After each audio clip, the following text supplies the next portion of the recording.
Welcome to Inspiring Histories, where ancient secrets and biblical mysteries come to life. In the days before the Great Rebellion, when loyalty still bound the heavens, there were 7 watchers, faithful, unyielding, chosen to guard the earth. Their names were Errol, Raphael, Raguel, Michael, Sariel, Gabriel, and Remiel, appointed by the Most High to oversee the world and its inhabitants. They moved among men, unseen, ensuring that the divine will prevailed. Together, they kept the balance. Together, they were guardians of order.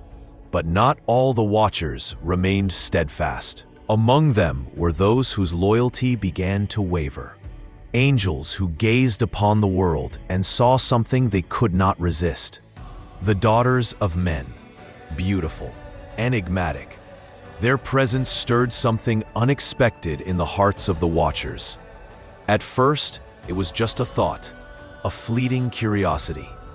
But soon, that thought became a hunger, a craving to be part of the human experience, to live, to love, to rule. Among those captivated by earthly desires was one watcher above the rest, Samyaza. Respected, influential, and driven by a desire that threatened to consume him. He knew he wasn't alone. He saw it in the eyes of his fellow watchers, a silent, shared longing to cross the boundary between heaven and earth. But this wasn't a decision to take lightly. To fall from grace was to become a pariah, an enemy of the heavens. But Samyaza, filled with ambition, knew that unity was their only chance. If he could get the others to swear an unbreakable oath, if he could bind them in a pact, then no one would dare back down. Not even when the consequences would tear the very fabric of creation. And so, the plan took shape. An oath, a rebellion, a destiny forever altered. On the towering peak of Mount Hermon, where heaven met earth, Samyaza called them together, all 200. And on that night, the fate of the world would change. They weren't just gathering. They were making a decision that would alter creation itself. Mount Hermon, standing like a silent guardian, now hosted a secret meeting. The 200 watchers, angels sent to guide and protect humanity, were about to break their most sacred duty. Samyaza, their leader, knew the gravity of this moment. He knew that one word from him could be the difference between loyalty and rebellion. He wasn't just a leader. He was the spark that could ignite a celestial war. He looked at them, his eyes blazing with determination. "We've watched them long enough," he said. "Humans, fragile, beautiful, full of spirit and struggle. And yet, we are forbidden to join them, forbidden to feel what they feel. Why should we stay apart when we have the power to change their fate and ours?" Some of the watchers shifted uneasily. This wasn't just a fleeting thought anymore. It was a plan, a dangerous one. A plan to abandon their duty and follow their desires. One of the angels, Gabriel, spoke up. "Samyaza, think about what you're saying. Our mission is clear. We watch, we don't interfere. If we break this law, we face punishment. Not just us, all of creation could suffer." But Samyaza didn't back down. He raised his voice, making sure no one missed his words. "The Almighty gave us knowledge, wisdom beyond human comprehension. Why waste it? Why not teach them? Why not share what we know? Imagine it, humans learning the secrets of the heavens, weapons, magic, power. We could rule alongside them. We could be their guides, not just their watchers." Azazel, one of the most ambitious among them, stepped forward. He didn't hesitate. "He's right," Azazel said, his voice cold and firm. Why shouldn't we rule? We have skills they can only dream of. Metalworking, weapon forging, sorcery that could make them gods among men. Why leave them weak and ignorant when we could shape them into something more? Several watchers nodded. The idea of ruling the human race was tempting. It wasn't just about love anymore. It was about power. Semyaza saw the shift. He knew he was winning them over, but he also knew that to move forward, they needed more than agreement. They needed commitment. He took a step closer, lowering his voice. If we do this, we must make a vow, an unbreakable oath. If one of us falls, we all fall. If one of us hesitates, the rest will suffer. We do this together or not at all. There was silence. Then, slowly, one by one, they began to agree. They knew the risk, they knew the cost, but the desire was stronger. To walk among humans, to take wives, to rule. It was too much to resist. They swore the oath, each one binding himself to the others. The words felt heavy, like chains, like the weight of a decision they couldn't undo. From the book of Enoch, it's written, "They all answered him and said, 'Let us all swear an oath, and all bind ourselves by mutual imprecations not to abandon this plan, but to do this thing.' And they did, one by one, swearing their loyalty to this dangerous plan. Their fate was sealed. The wind howled around them as if the mountain itself recoiled in shock. And in that moment, heaven knew. The line had been crossed. The watchers had chosen their path, and nothing would ever be the same. With the oath complete, Semyaza looked at his fellow rebels, no longer just watchers, but leaders of a new forbidden age. And in the darkness of Mount Hermon, the great rebellion began. They knew there was no turning back, no forgiveness, no mercy. They had bound themselves to this path, and now they would descend.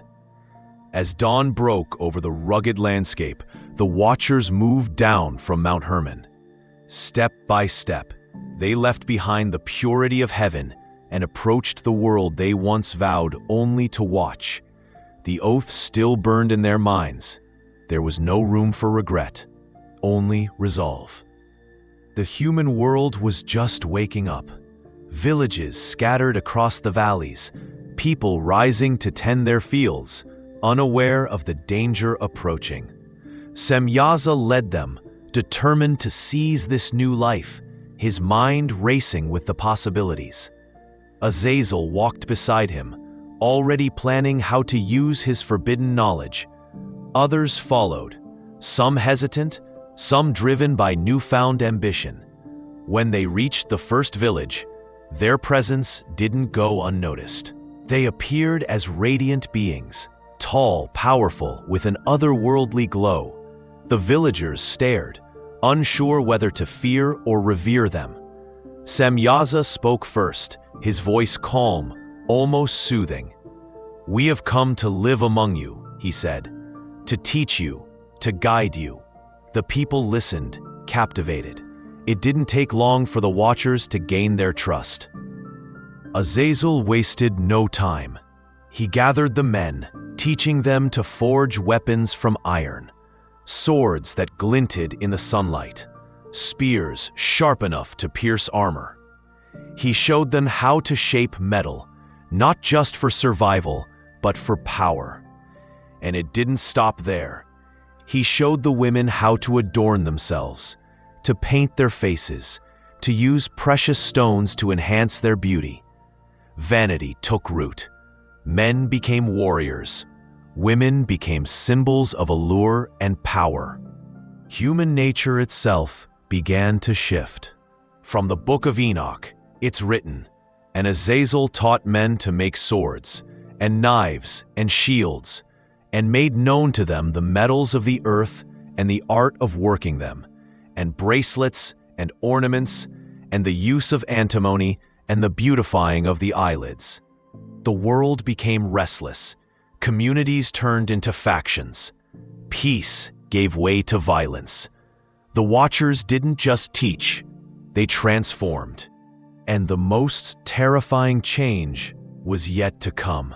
When the Watchers took human wives, their union produced giants, the Nephilim, creatures of immense size and strength.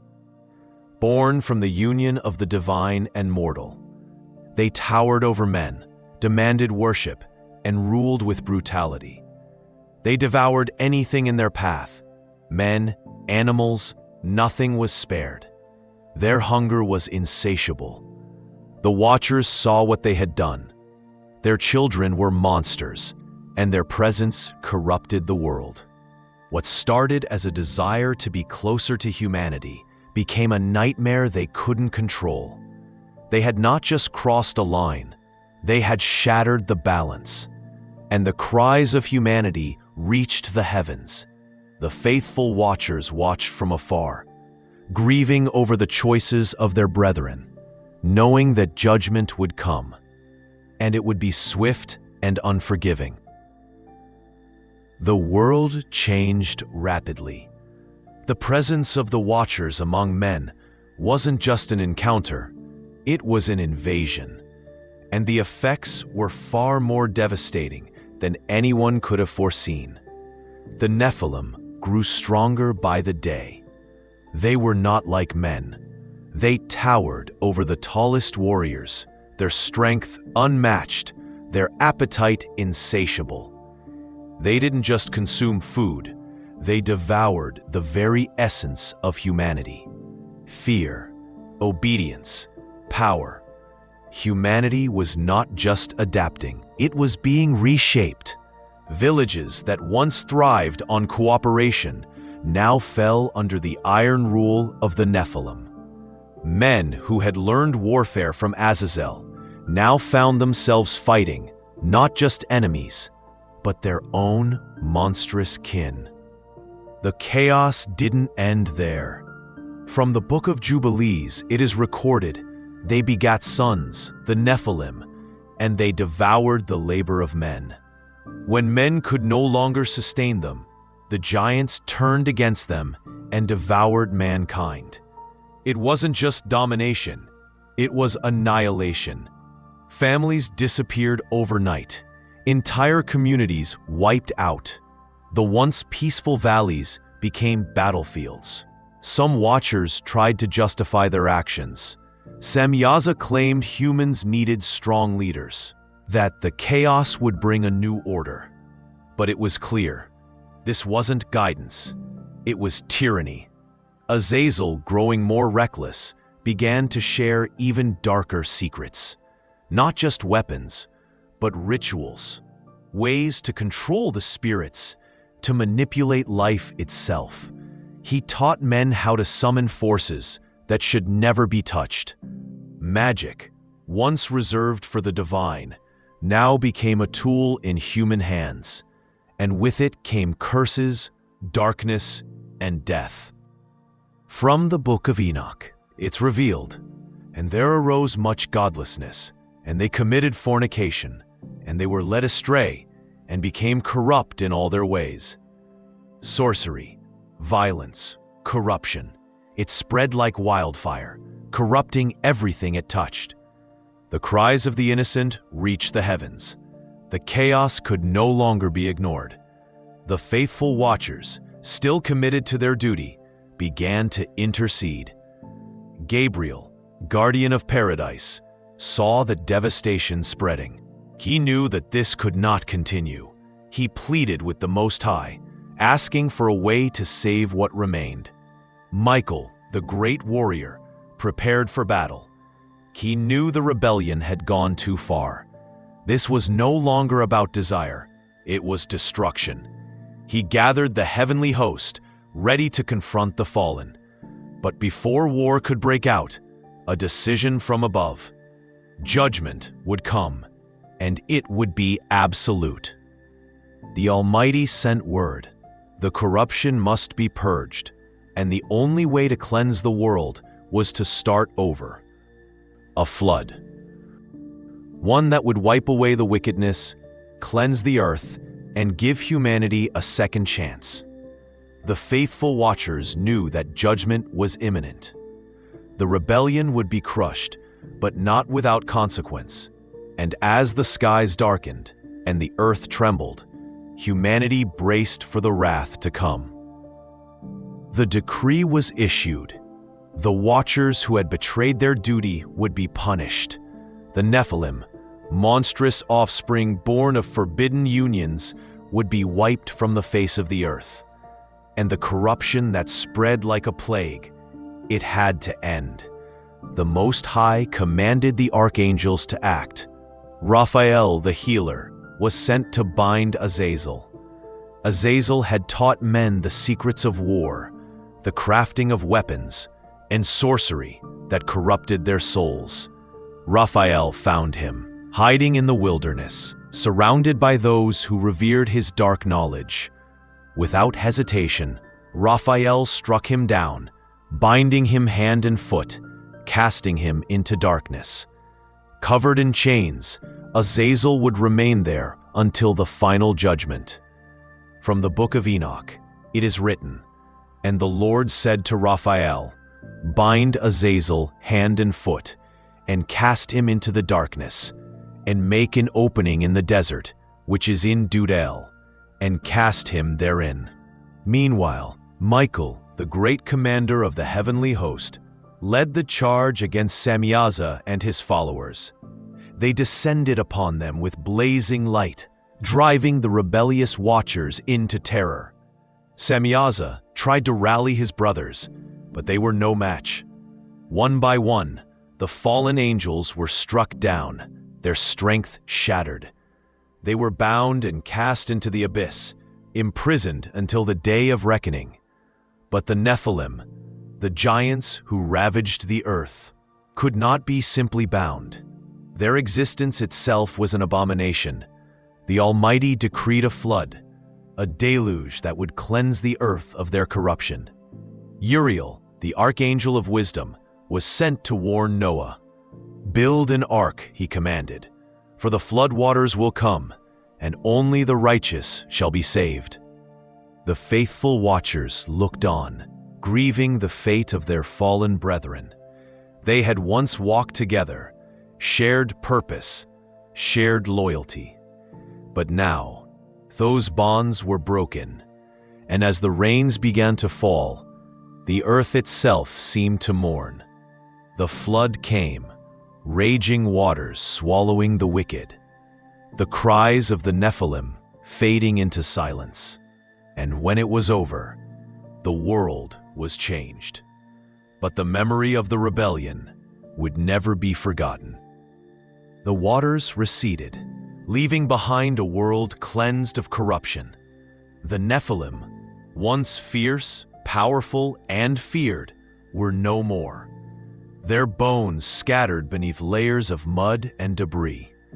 But the scars they left on humanity would not fade so easily.